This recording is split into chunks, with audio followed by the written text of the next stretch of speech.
Oke, bismillahirrahmanirrahim. Di sini kita akan masuk ke topik yang namanya heading file uploads. Di sini kita akan mencoba untuk melakukan file upload ke GridFS. Jadi GridFS itu adalah sebuah penyimpanan large file yang didukung oleh MongoDB, dan kita akan menggunakan MongoDB GridFS buat nyimpan file sama retrieve file. Oke, langsung saja kita lompat ke program. Pertama tentu kita seperti biasa perlu Fast API dan PyMongo. Untuk GridFS sendiri sudah terinstall secara otomatis kalau kita install untuk kebutuhan ini. Jadi nggak perlu diinstal secara terpisah GridFS-nya. Kita cukup install yang sudah ada, dia akan otomatis bisa kita gunakan. Oke, pertama kita import dulu beberapa dependensi yang kita perlukan seperti kayak Fast API, upload file, HTTP exception, sama file itu sendiri. Ini nanti untuk kebutuhan uploading yang file sama upload file. Kemudian fast API.response ini nanti adalah kebutuhan untuk melakukan retrieve dari filenya. Setelah itu from PyMongo import Mongo client, from GridFS import GridFS, dan from Bison import object ID. Karena memang biasanya itu ini akan menjadi suatu hal yang sering error kalau kita nggak teliti. Ketika kita passingnya dalam bentuk string, dia nggak akan mau kayak gitulah untuk retrieve filenya. Oke, pertama kita pilih dulu database instance-nya, kita pilih yang tutorial. Jangan lupa untuk kita konekkan ke MongoDB localhost 270.17. Di sini kita akan membuat 3 endpoint. Yang pertama adalah uploads, yang kedua adalah retrieve file by ID, sama retrieve all file IDs. Jadi buat ngedapetin file ID siapa yang tersedia di MongoDB kita. Jadi pertama aku bakal bahas soal yang upload file dulu. Untuk upload file harus banget ini ada variabel namanya file. Soalnya namanya bebas sih, cuman biasanya memang pakai namanya file. Dengan tipe upload file yang nanti sudah kita deklarasikan dia itu sebagai object file kayak gitulah.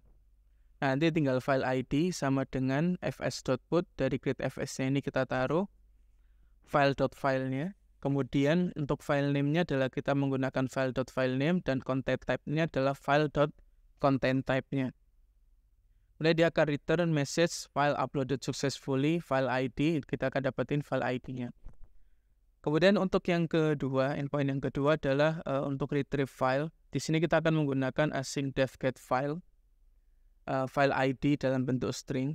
Nah, nanti kita perlu convert dulu ke dalam bentuk object ID menggunakan from Bison import object ID. Kemudian kita retrieve dengan GridOut sama dengan fs.get. Kalau seandainya dia kosong nih, nggak ada ID-nya, maka dia akan HTTP exception file not found kayak gitu. Tapi kalau seandainya dia ada, maka dia akan response terkait kontennya, yaitu gridout.read di mana isi binary dari filenya. Kemudian response header dari content type-nya sama response header dari content disposition, bentuknya nanti attachment.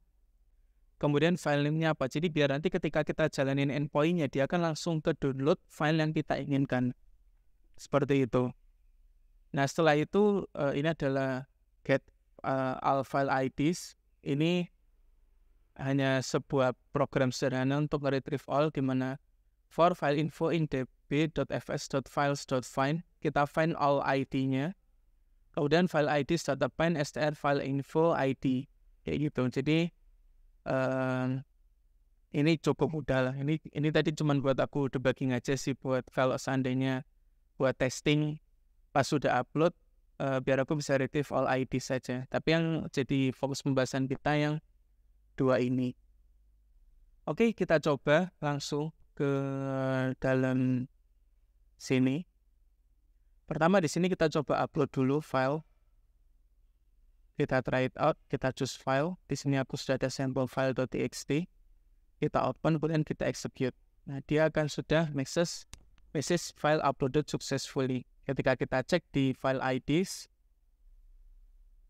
kita execute. Nah, di sini filenya sudah ada 4 ID, karena tadi aku sempat coba 3 kali. Nah, untuk nyoba yang get file by file ID, saya sarankan menggunakan yang ini aja, menggunakan di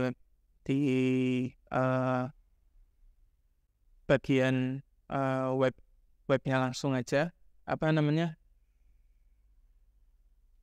web searching application-nya. localhost 8000/file kemudian /file ID-nya. Ketika kita jalankan, maka dia akan otomatis melakukan download pada filenya dengan nama file yang sudah kita simpan di database. Jadi kurang lebih seperti ini untuk penyimpanan file handling menggunakan Fast API dan MongoDB. Mungkin itu aja. Terima kasih.